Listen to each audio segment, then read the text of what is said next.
Assalamualaikum warahmatullahi wabarakatuh. Selamat siang anak-anak, semoga dalam keadaan sehat walafiat. Pada pertemuan hari ini kita akan belajar materi tentang kesehatan mental. Jadi setelah ini boleh untuk tolong disimak penjelasan dari saya. Yang pertama kita masuk ke dalam pengertian kesehatan mental. Kesehatan mental dipengaruhi oleh peristiwa dalam kehidupan yang meninggalkan dampak yang besar pada kepribadian dan perilaku seseorang. Peristiwa-peristiwa tersebut dapat berupa kekerasan dalam rumah tangga, pelecehan anak, atau stres berat jangka panjang. Jika kesehatan mental terganggu, maka timbul gangguan mental atau penyakit mental. Gangguan mental dapat mengubah cara seseorang dalam menangani stres, berhubungan dengan orang lain, membuat pilihan, dan memicu hasrat untuk menyakiti diri sendiri. Gangguan mental atau penyakit mental dapat diawali dengan beberapa gejala berikut, antara lain. Yang pertama, kehilangan kemampuan untuk berkonsentrasi. Yang kedua, ketakutan, kekhawatiran, atau perasaan bersalah yang selalu menghantui. Yang ketiga, ketidakmampuan untuk mengatasi stres atau masalah sehari-hari.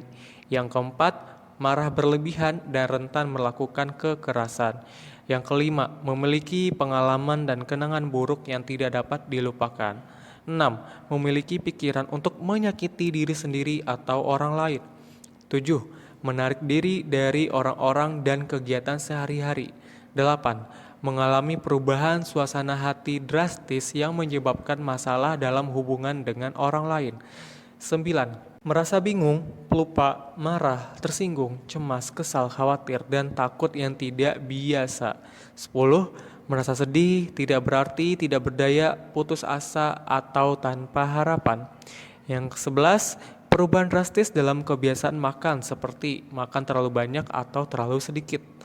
12. Rasa lelah yang signifikan, energi menurun, atau mengalami masalah tidur. Dan yang terakhir 13, tidak mampu memahami situasi dan orang-orang yang ada di sekitar. Nah, adapun beberapa penyebab umum dari gangguan mental antara lain. Yang pertama, faktor genetik atau terdapat riwayat pengidap gangguan mental dalam keluarga. Yang kedua, kekerasan dalam rumah tangga atau pelecehan lainnya. Yang ketiga, kekerasan pada anak atau riwayat kekerasan pada masa kanak-kanak. Yang keempat, memiliki kelainan senyawa kimia pada otak atau gangguan pada otak. Yang kelima, mengalami kehilangan atau kematian seseorang yang sangat dekat dengan kita. Yang keenam, pengaruh zat racun, alkohol, atau obat-obatan yang dapat merusak otak. Yang ketujuh, stres berat yang dialami dalam waktu yang sangat lama. Dan yang terakhir, yang delapan, terisolasi secara sosial atau merasa kesepian. Selanjutnya kita masuk ke diagnosis kesehatan mental. Adapun penjelasannya sebagai berikut. Dokter ahli jiwa atau psikiater akan mendiagnosis suatu gangguan mental dengan diawali suatu wawancara medis dan wawancara psikiatri lengkap mengenai riwayat perjalanan gejala pada pengidap serta riwayat penyakit pada keluarga pengidap. Kemudian dilanjutkan dengan pemeriksaan fisik yang menyeluruh untuk mengeliminasi kemungkinan adanya penyakit lain.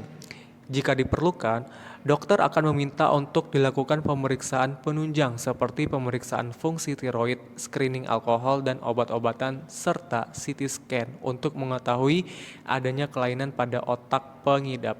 Jika kemungkinan adanya penyakit lain sudah dieliminasi, dokter akan memberikan obat dan rencana terapi untuk membantu mengelola emosi pengidap.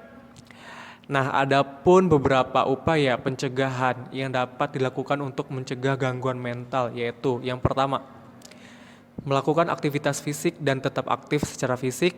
Yang kedua, membantu orang lain dengan tulus. Yang ketiga, memelihara pikiran yang positif. Yang keempat, memiliki kemampuan untuk mengatasi masalah. Yang kelima, mencari bantuan profesional jika diperlukan. Yang keenam, menjaga hubungan baik dengan orang lain. Dan yang ketujuh, menjaga kecukupan tidur dan istirahat. Nah, adapun beberapa pilihan pengobatan yang akan dilakukan dokter dalam menangani gangguan mental antara lain yang pertama, psikoterapi.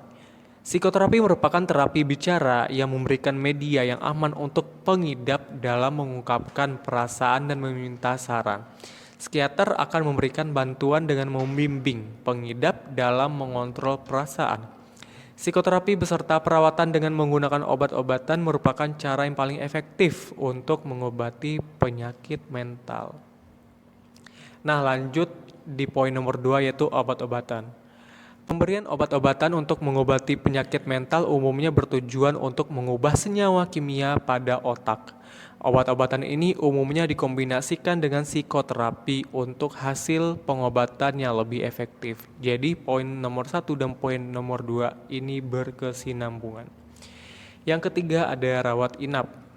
Rawat inap diperlukan jika pengidap membutuhkan pemantauan ketat terhadap gejala-gejala penyakit yang dialaminya atau terdapat kegawat daruratan di bidang psikiatri, misalnya percobaan bunuh diri. Yang keempat ada support group. Support group umumnya beranggotakan pengidap penyakit mental yang sejenis atau yang sudah dapat mengendalikan emosinya dengan baik. Mereka berkumpul untuk berbagi pengalaman dan membimbing satu sama lain menuju pemulihan. Nah, yang kelima ada pengobatan terhadap penyalahgunaan zat. Pengobatan ini dilakukan pada pengidap penyakit mental yang disebabkan oleh ketergantungan akibat penyalahgunaan zat terlarang. Dan yang terakhir yang keenam adalah membuat rencana bagi diri sendiri. Misalnya, mengatur gaya hidup dan kebiasaan sehari-hari untuk melawan penyakit mental. Rencana ini bertujuan untuk memantau kesehatan, membantu proses pemulihan, dan mengenali pemicu atau tanda-tanda peringatan penyakit. Nah, jadi dari penjelasan yang tadi sudah kita sama-sama dengar, mungkin muncullah pertanyaan, kapan sih kita harus ke dokter? Nah, jika diri sendiri atau kerabat menunjukkan gejala-gejala yang telah disebutkan di atas secara terus-menerus dan tidak membaik, sebaiknya segera memeriksakan diri ke dokter spesialis jiwa atau psikiater untuk mendapatkan pemeriksaan dan penanganan lebih lanjut. Nah, baiklah, setelah ini silakan absen pada kolom komentar dengan menuliskan nama dan kelas masing-masing. Jadi sekianlah materi kita pada hari ini. Apabila ada salah kata, mohon maaf. Wabillahi taufik wa hidayah. Wassalamualaikum warahmatullahi wabarakatuh.